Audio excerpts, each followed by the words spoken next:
సర్దార్ సర్వాయి పాపన్న గౌడ్ ఈ పేరు తెలంగాణ చరిత్రలో శక్తివంతమైన సంఘటనలకు సంకేతం. ఓ సామాన్య కుటుంబంలో పుట్టిన పాపన్న గౌడ్ తాను కులంగా, వర్ణంగా, సామాజికంగా ఎంత వెనుకబడిన వాడైనా ప్రజల హక్కుల కోసం రాజులను, సామ్రాజ్యాలను సవాల్ చేయగలడని చరిత్రకు చూపించాడు. సుమారు 1650 ప్రాంతంలో ప్రస్తుత తెలంగాణ రాష్ట్రంలోని జనగాం జిల్లా కిలాషాపూర్ గ్రామంలో పాపన్న గౌడ్ జన్మించాడు.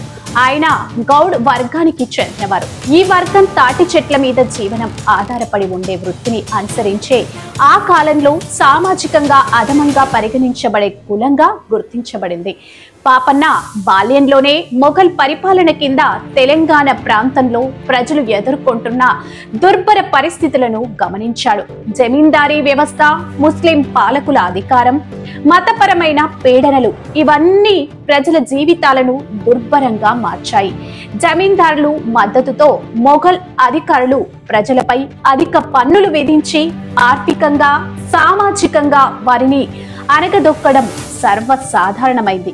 అంతేకాదు, కుల వివక్ష, అధికారం కేవలం పై కులాలకు పరిమితమైన రాజకీయ వ్యవస్థ వల్ల తక్కువ కులాలకు ఎలాంటి గౌరవం ఉండేది కాదు. ఈ విధమైన న్యాయ వ్యతిరేక పరిస్థితులను తట్టుకోలేని పాపన్న మొదట తాను ఎదుర్కొన్న దుర్వినియోగాలను ప్రశ్నించడమే కాకుండా దాన్ని ప్రజల సాధనగా మార్చాడు. పాపన్న మొదట గ్రామాల మద్దతుతో చిన్న చిన్న దాడులు చేస్తూ ప్రారంభించాడు.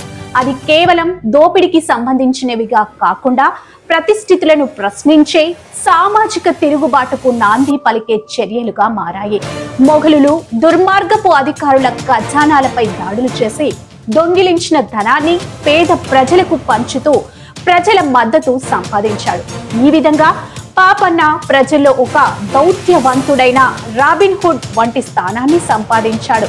తన స్వగ్రామమైన కిలాషాపూర్ ను పాపన్న తన రాజ్యాధికార కేంద్రంగా మార్చుకున్నాడు. అక్కడ ఓ శక్తివంతమైన కోటను నిర్మించాడు. ఈ కోట రాకపోకలకు అనువుగా 4 ద్వారాలున్న గట్టి కోట. అతడు సేనలను శిక్షణ ఇచ్చి గ్రామస్తుల సహకారంతో ఒక పటిష్టమైన భద్రతా వ్యవస్థను రూపొందించాడు. తన పాలనలో ప్రజల నుంచి లంచాలు, హింస, పన్నుల దోపిడీ ఉండేది కాదు.